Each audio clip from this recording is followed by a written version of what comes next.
In a universe where life does not end at death, we explore the infinite possibilities forged by our very minds. Welcome to Arthurian Anthologies.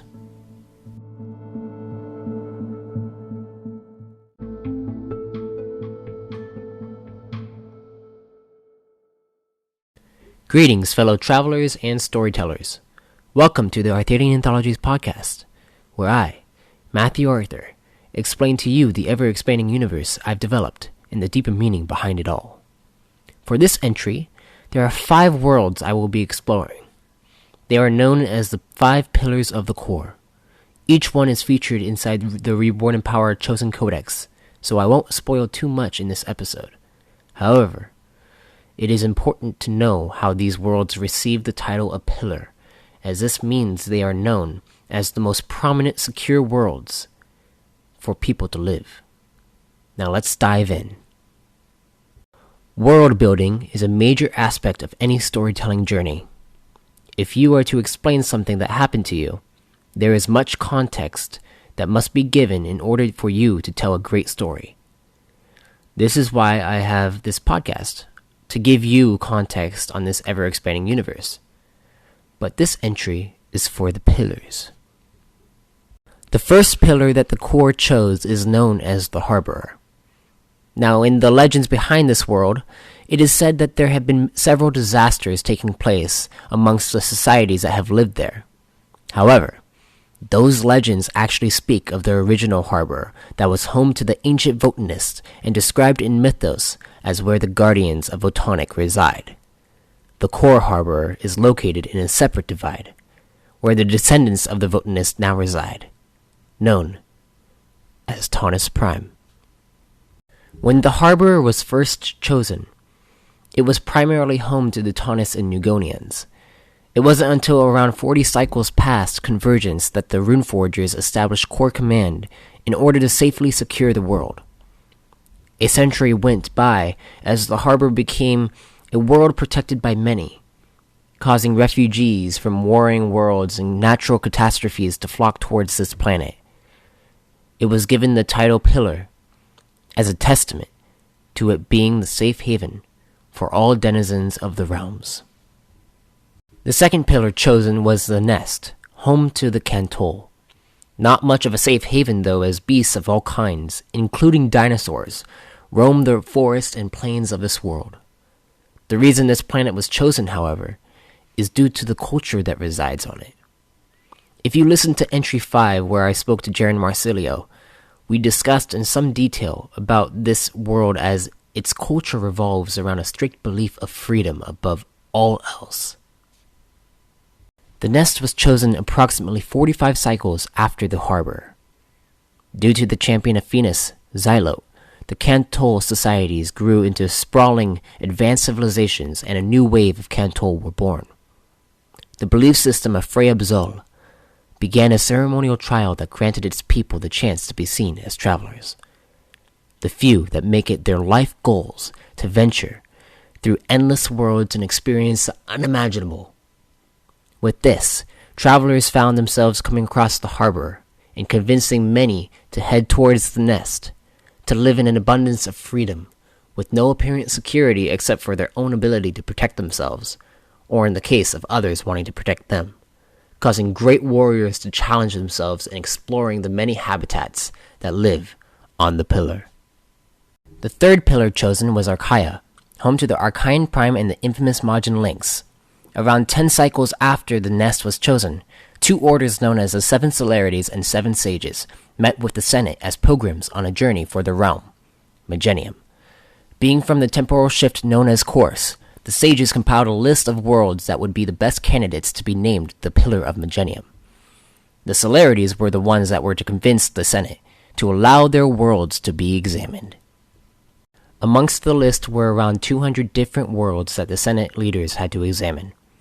The Celerities aided in this process by working closely with the senators. The defining moment that caused the decision for Archaea to be the new pillar was from one of the Archaeans that lived there. An individual that was extremely respected by Zevran, one of the great leaders that led the charge in the formation of the core. That Archaean was named Anton Sor, and he presented to the senators and leaders of the harbor, the nest, and the rune forgers that Archaea is a place of great knowledge, home to the Library of Gen, the Archist Academy, and the Majin Links. I will dive further into these three in a future entry about Archaean.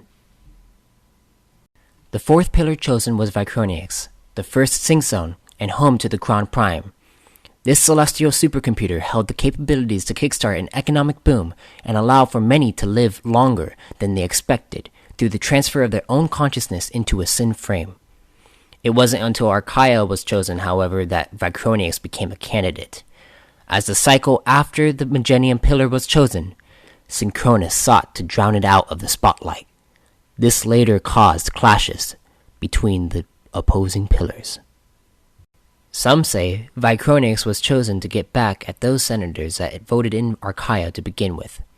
However, these allegations were quickly thrown aside by the Rune Forgers, as the Elite Forger Council insisted that both Vicronix and Archaea are permitted to be named pillars, as they both held great resources that could be utilized by all denizens of the core. For Vicronix, the resource came to be known as volts, the primary currency utilized by all pillars.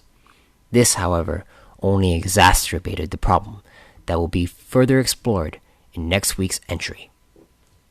The last pillar chosen was Moriat, home to the Redicon and the famed Tree of Life. Now, this pillar was founded 90 cycles after convergence and didn't become a pillar until the 91st cycle.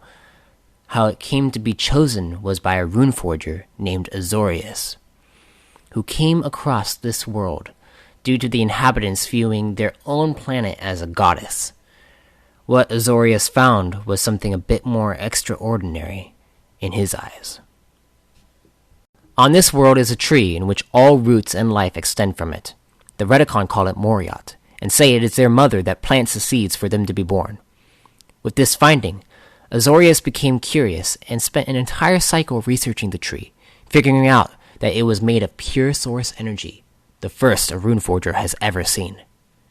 It coursed through the entire planetary surface like a blanket being wrapped around the celestial sphere.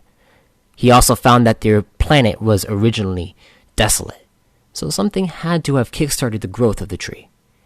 Once Azorius returned back to the runic core, he noticed his own energy felt more alive, that he was attuned to his own source energy more so than any other. All these findings caused the Rune Forger to move past the Senate and issue the title of Pillar to Moria as a way to study it even further. For more information regarding Azorius, see the Rune Forger's Codex entry at ArthadianAnthologies.com. Once all 5 were chosen, the core finally had one world from each of the main realms to represent as pillars of the core. Although societies came and went throughout the course of the 16,000 cycles the pillars have stood, still, they stood.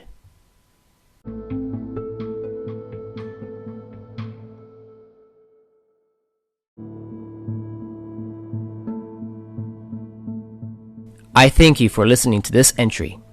As we continue moving forward, the information will become more densely packed, requiring you to listen back on previous entries. Do not worry though, I will keep these episodes as short and sweet as I can. I would also like to make a special announcement. I have officially completed the development of the Reborn in Power tabletop RPG. With this, I will be extending to all listeners an invitation to the official Reborn in Power Discord server, where you can gain access to the prototype rulebooks and play with your friends. Next week is the 8th entry, and I will go further into the problems that face the pillars, now referred to as pillar polarization. Once again, if you'd like to support me, you can donate to my Subscribestar account, which is titled Reborn in Power. I will be posting this podcast up there and on my website, so keep a watchful eye.